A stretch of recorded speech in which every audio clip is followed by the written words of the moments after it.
Ryan Chernochan with Remax, your friend in real estate, and I'm here in my condo in Richmond, British Columbia.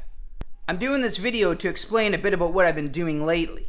I've been sort of thinking that there's not a lot of information out there online about the process of real estate, the day-to-day aspects of real estate, going from start to finish. So I started doing these videos. You might have seen my first one. I'm about to go door to door here in Hamilton. My first one was on the investment aspects of Hamilton, which is a part of East Richmond here in the Lower Mainland. And I think that video went really well, but I think I can do a whole lot better. So I'm going to start doing these videos, and I'm going to try and keep them as informative as I can and focused on real estate at all times. Then I started thinking, well, what am I going to talk about? What am I going to say? What is it that I'm going to teach people? And then I realized that every day with real estate's different. I mean, every day something new happens. So then it sort of hit me, and I thought, well, why don't I just talk about that? Why don't I just talk about what I go through every day? That's essentially real estate. Because I'm a realtor. I'm not going to do these videos daily. That's too much for me right now. But I am going to try and do these on a weekly basis. And they're going to be based on what I do and what I encounter as a realtor.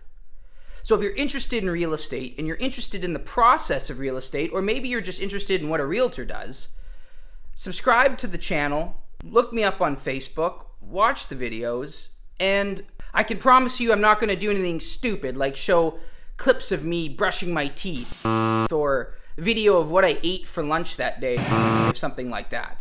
It's going to be real estate focused. So that's the point of these vlogs. And I hate that term. So I'm not going to call it a vlog. It's a video log. So stay tuned. Today is number 2, and I've got clients looking for an inexpensive condo in Richmond. So today I'm going to talk to you about the sexy world of leasehold property. Let's do it.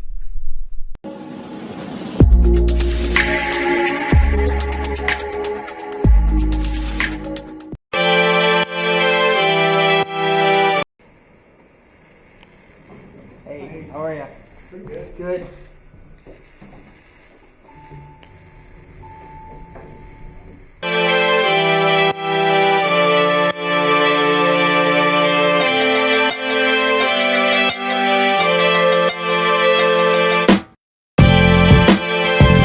Hey, thanks for coming for the ride.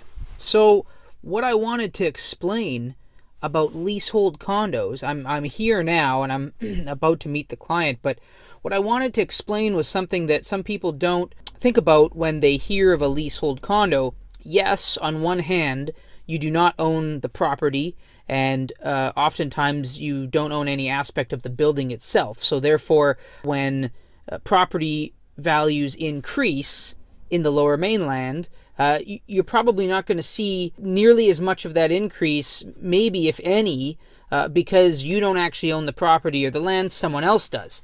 And in this case, it is a single company that owns the property, not First Nations land, not the city of Richmond, but a single company. And when you purchase the condo, you actually just purchase the right to be there, and you actually become part of the lease. You sign your own sublease to inhabit the space. So something that a lot of investors do with leasehold condos is if you purchase a leasehold condo for $100,000, $120,000, $130,000, you could buy 3 leasehold condos potentially for the same price as 1 freehold condo and rent all 3 of them out for the same price.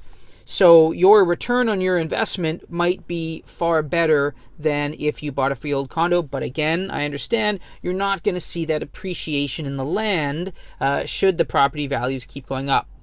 But that's up to you to decide. That's up to the client I'm about to meet to decide. There's all sorts of different things you need to factor in. But leasehold condo, as long as that lease is sometime in the future, for example, this one we're going to see is 2088, technically nothing really is going to happen with that lease for about 70 plus years. Keep that in mind. Thanks very much, and I'll catch you on the next video.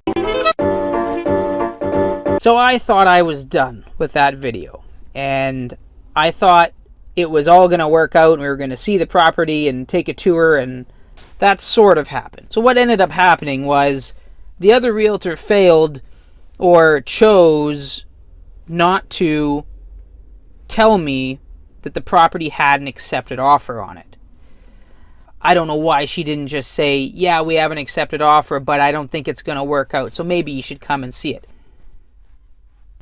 She thinks that that offer might not work out because the buyers need financing. Now, something real important to know about leasehold properties is banks have a lot of difficulty and people have a lot of trouble securing financing or mortgages to buy leasehold property. And the reason is because if the purchaser defaults on the mortgage and can't make the payments, then the bank has to foreclose on them. But how do they do that if the purchaser doesn't actually own the property or the improvement itself? Good lesson for everyone. I'll have to follow up with the realtor in a couple days and we'll see what happens.